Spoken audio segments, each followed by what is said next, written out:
Welcome to Life Mastery Lounge, is where mindset meets midlife and your next chapter or next business idea begins. I'm Sara, a clarity and growth coach, helping everyday midlife women reinvent their lives and their work with confidence, purpose, and a little midlife magic.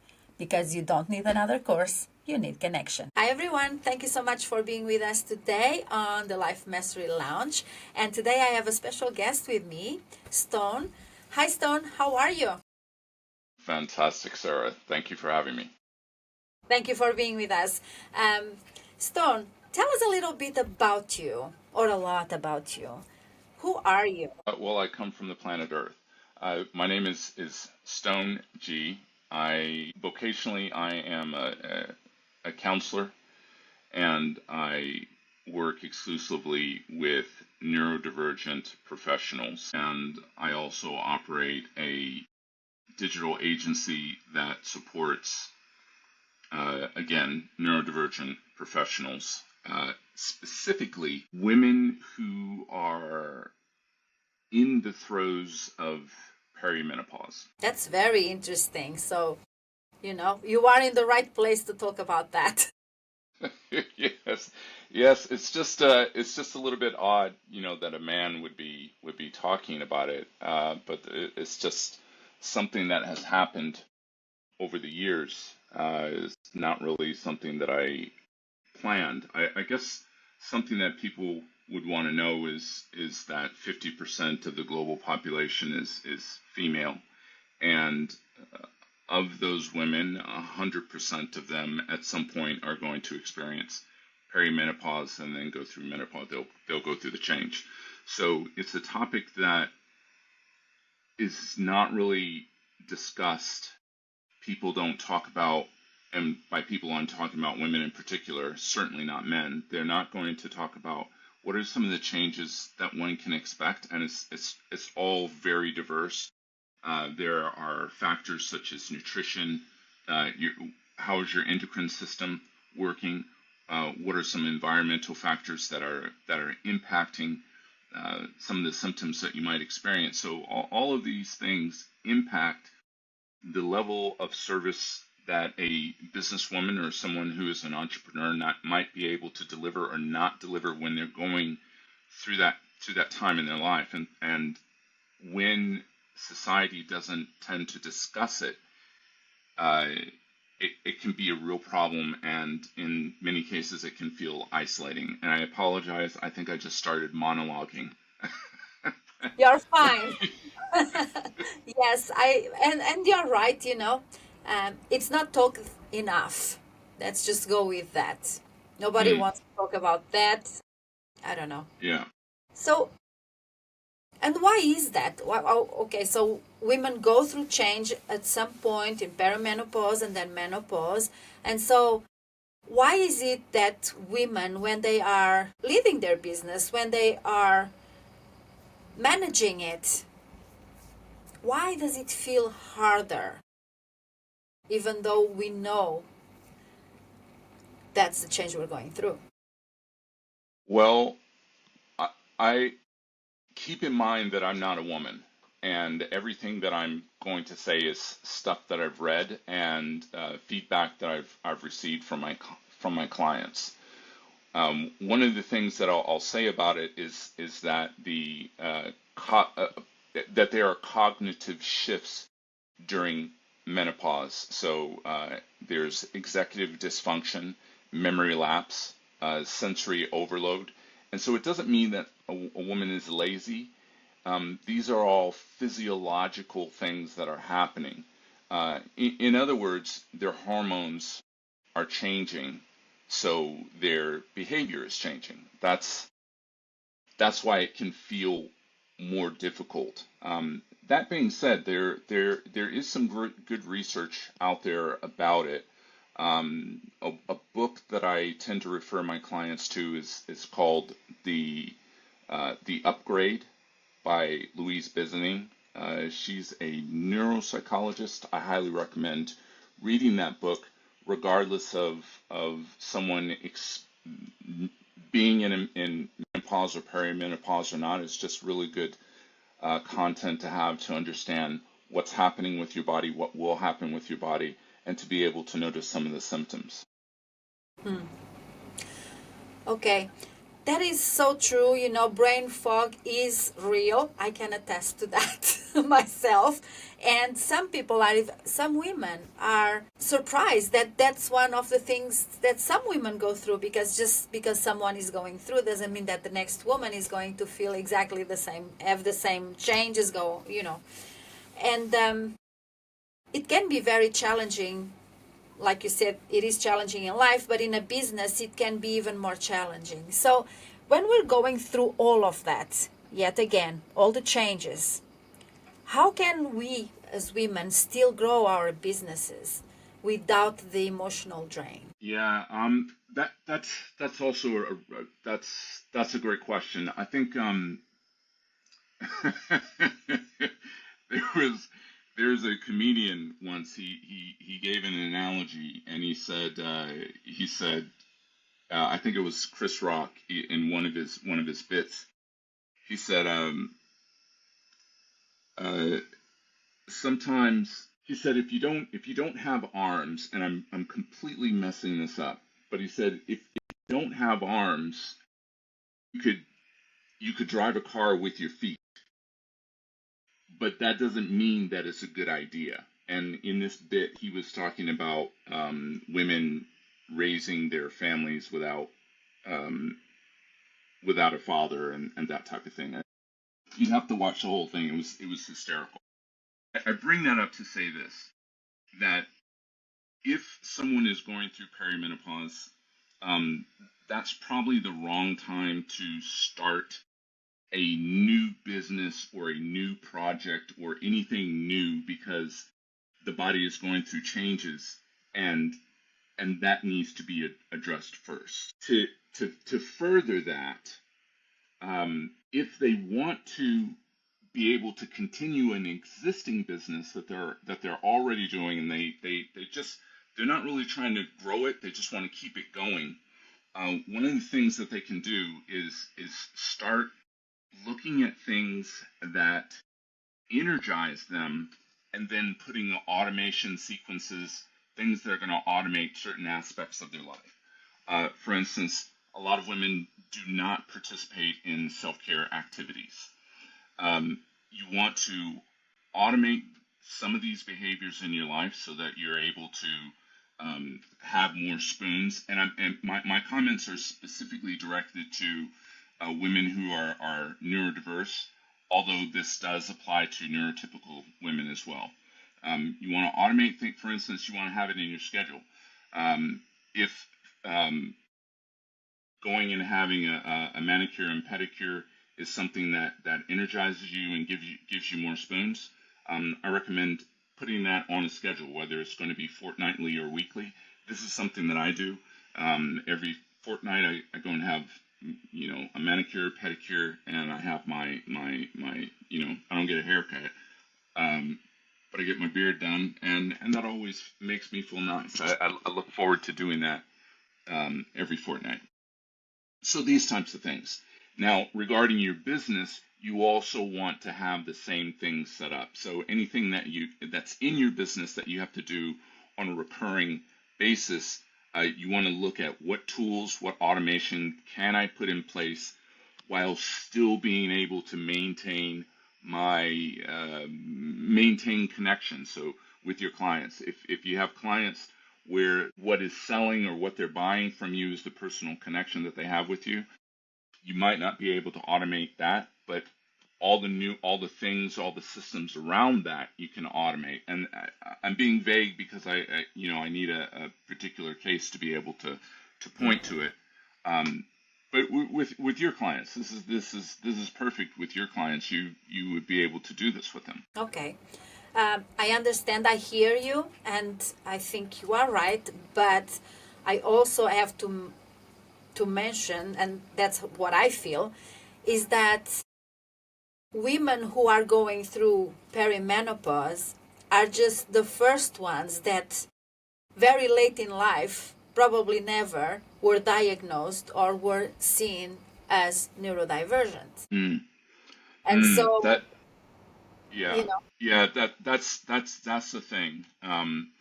So what tends to happen is, so women, they have 10,000 more neurons in their communication centers than men do. Um, they're more adept. They're more skilled um, at communicating. They remember things in three different dimensions, so they have better memories than men do, and that plays into the way that they communicate. I mention those things because um, being a more effective communicator means that, and this is not across the board, but as a generalization, women are more effective at masking than men are. And so, because the diagnostic criteria for neurodivergence is different between men and women, women tend not to be diagnosed until later in life, and especially once they reach perimenopause. So, in addition to dealing with that change, they also discover, oh my gosh, I'm neurodivergent, and I've been dealing with this my whole life. I've been masking. I've not been myself, and so for many of my clients, they start to express this overwhelming idea of an identity crisis. How do they reconcile that? What is a way to reconcile it? Is there a light at the end of the tunnel? Are they in a tunnel? These in many ways can be existential questions. And there are answers. The biggest thing to take on board is that, number one, it's not a death sentence. And yes, there absolutely are solutions. And rather than putting our head in the sand, we can stand up, brush ourselves off, and we can start asking questions. Yeah, because it wasn't enough that we create humans with our own body. We still need to mask all this through life and then feel confused when we go yet again through another change. I see that. That's Yeah, amazing. yeah. I think another component or dimension of this that people don't really discuss is community. So if there's a topic that you can't discuss and you don't have a community, it becomes a situation that is just untenable. If we look at some of the stats, um, neurodivergent people tend to die 38 years earlier than neurotypical people. Women tend to live 7 to 8 years longer than men. Part of the rationale behind that, behind longevity, is blue zone attributes. And if I look at the one blue zone attribute that is connected to all of them, in other words, what's the one thing that I could look at that would make a difference to everything? That is deep, purposeful connections. But not just deep, purposeful connections in a silo, community or collectivistic, deep, purposeful connections. This is one of the reasons why women live longer, because they communicate effectively, they form deep, purposeful connections. And so, the same in business. If a woman is not cultivating deep, purposeful connections in her tribe, in her community, over her lifetime, that can make any type of business activity more fraught. As human beings, we go through cycles. We're not meant to do everything all the time and have all the answers. If we think of a human being as, let's break it down to the micro. Let's look at a blood cell as an example. A blood cell in your body is not having an existential crisis. It's not asking, what is my purpose? Why am I here? No, it's going about and it's doing its duty. It takes oxygen, it takes it to all the other organs in the body, it makes sure, and it's always looking to thrive. That's what that cell does. And the more it thrives, the more the host, so the human body. So we're talking about the cell, the functionality of that cell, and we can explode that to different organs and systems within our body. The same thing with humans. If as a human being, as as a person, if I'm looking at all the people around me, not as separate to me, but as part of me, as an expression or an extension of my identity, then my relationship with the people who are around me has to be one of love, of charity, of giving, of possibility, companionship, and communion.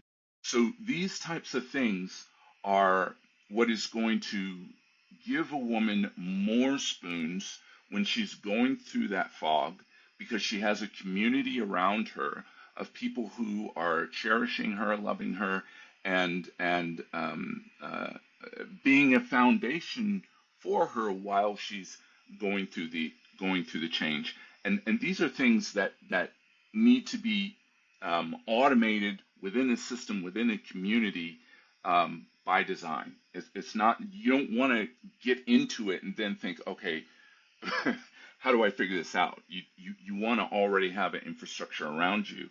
That's on the personal side, and I usually invite my clients to have a conversation of what would be the correlation of that in your business. Yeah, that would be my next question would be, okay, so per in our personal life we can have all of these, but how do we translate that into a business? How can we still keep the business we want? Because I feel that today it's very intuitive. We're going, more with our intuition, doing what means something to us, and not so much as business that has to be impersonal and that has to go that way, if Mm, that makes sense. So, how can we yeah, still keep it that, but at the same time show up as the professionals we are? yeah. I think it's useful to start redefining what business is. Now, business as a structure, if we look at it from the lens of capitalism, it's for profit and for those who have contributed to that ecosystem to be able to extract profit. And what if business is not that? What if business is a tool that is designed to allow those that are within the ecosystem and surrounding the ecosystem to be able to prosper? So how could that look? A way that could look is you have a business and you also have a social enterprise, and the social enterprise and the business are one. I use that as a tactical example because when you start changing the nature or the definition of your business, it then becomes possible to ask questions like, who do I want to interact with? Do I want to interact with, do I want to have transactional relationships, which is I give you this and you give me that? Do I want that type of transactional thing, like a commodity, such as you go to the grocery store and you buy a roll of toilet paper? That's very transactional. That's a commodity. There's no emotion. There's nothing. There's no benefit. I mean, you're grateful when you're sitting on the toilet and you actually have to something to wipe with, unless you're using a bidet. But I digress. Um, so so what I'm pointing out is you can start to redefine and go deeper about the kind of business that you want. As an example, in my ecosystem, in my business, I work closely with my clients. I'm intimately aware of the things that are going on in their life because I'm very interested in what's going on in their life, and I'm constantly thinking about who can I connect this person with, these types of things.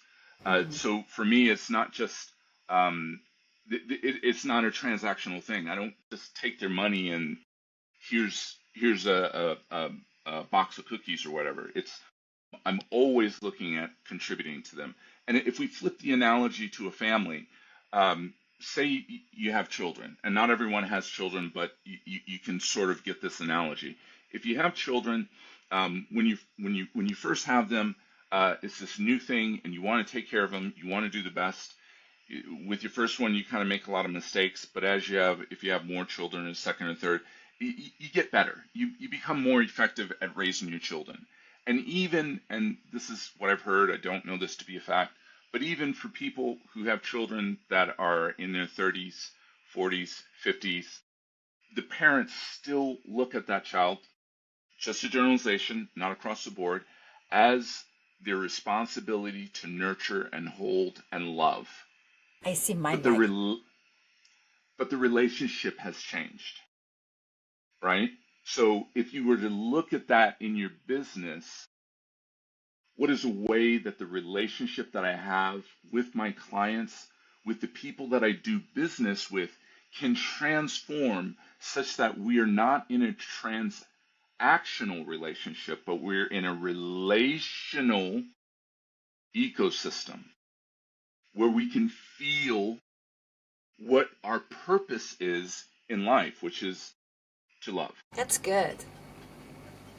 I like that. So I, so I realized I talked a lot and I tried to get out as much as I could because I know we don't have a lot of time. It really is multifaceted.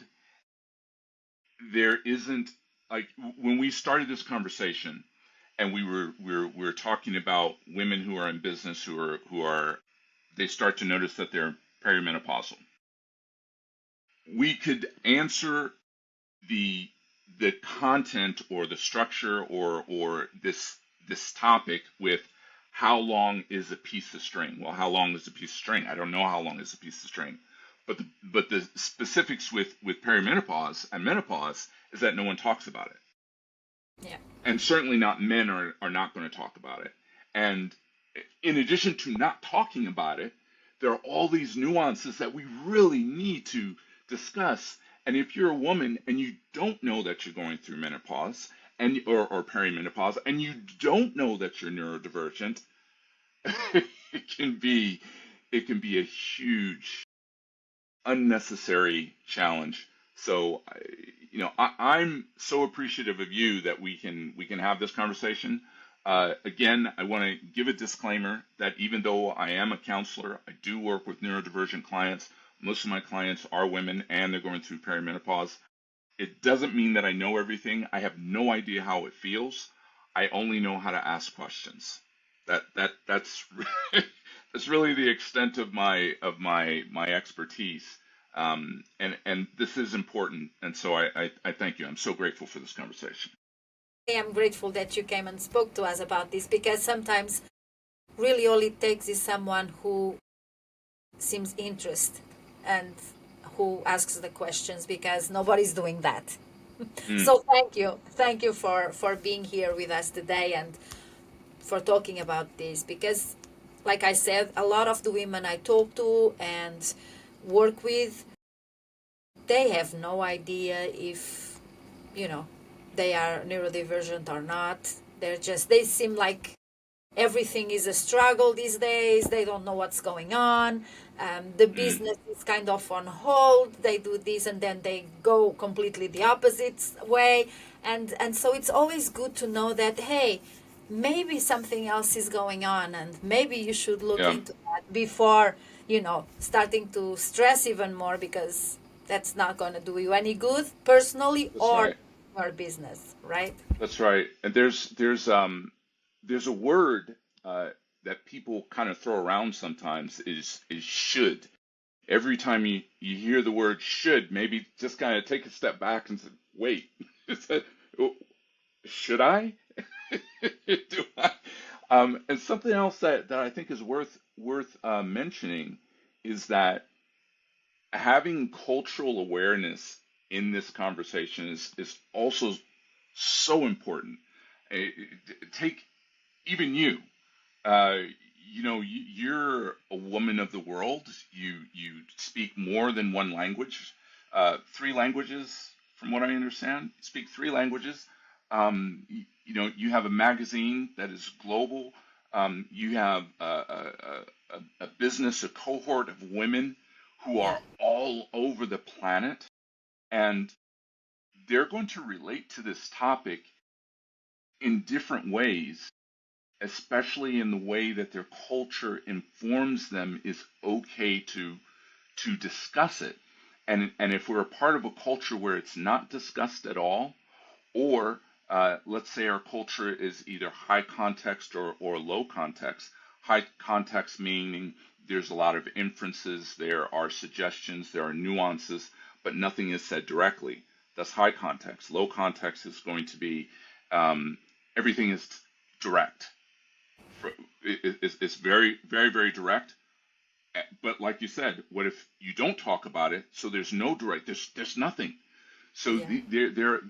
there are all also those components that need to be addressed or at least acknowledged if a group of women is going to have this conversation. For instance, the container that you have is amazing for this kind of conversation, because the women that you're working with for the first time, they get to discuss something that maybe has been bothering them or impacting them, and maybe they didn't have words to discuss it. Maybe they didn't know what was happening. They just knew, oh my gosh, something's happening. And they go to a doctor, and what does the doctor say? Here's some HRT, or let me check to see if you're eligible for HRT. And HRT is not for everyone. Right. Yeah. Gosh, that was so good. Thank you so much. I really appreciate you coming and talking to us about that. My Because pleasure. I find that even some doctors, and that's my personal experience, they don't say too much because they don't really want. They either don't want you to know or they don't want you to ask for the things that you're going to ask them, and so it's very limiting, and you feel lost. Like you don't feel we're supported that way. My commentary about going to a doctor is not to suggest that they are ineffective or No, of course effective. not. It's Yeah, it's no, it's no. it's it's more like really understanding the ecosystem that you're in. So if you're going into a Western medicine uh, health practitioner, their job is to look at the surface symptoms and then address that. And if you're in the US or the UK or someplace like that, you got 15 minutes per appointment. Australia is the same, 15 minutes per appointment. And there's no upstream faculty to really understand the nuances of who you are. So I'm not saying that seeing a Western medical practitioner is bad. I'm merely pointing out, read the room. What is? Yeah. Okay, I love this. Thank you so much for coming and talking to us about it. And I'm sure there are going to be a lot of questions. So I'll put all your details somewhere in the Yeah, show notes sure. so that everybody can just go and ask you directly. And yeah, just leave me out of it. Fantastic. Happy to do so. Happy to come back and have another conversation on a more specific aspect of perimenopause or menopause, and maybe roll our sleeves up and go deeper. Yes, yes, that is the goal. Thank you so much again for being with us today, Stone. I appreciate that and I appreciate you. Okay, bye. Bye. Thank you so much for listening or watching us today in the Life Mastery Lounge, where mindset meets midlife and your next chapter begins. Don't forget to subscribe, share, and connect with our community on Facebook at the Life Mastery Lounge. I'm Sarah Fernandez, and I will see you next time. Bye.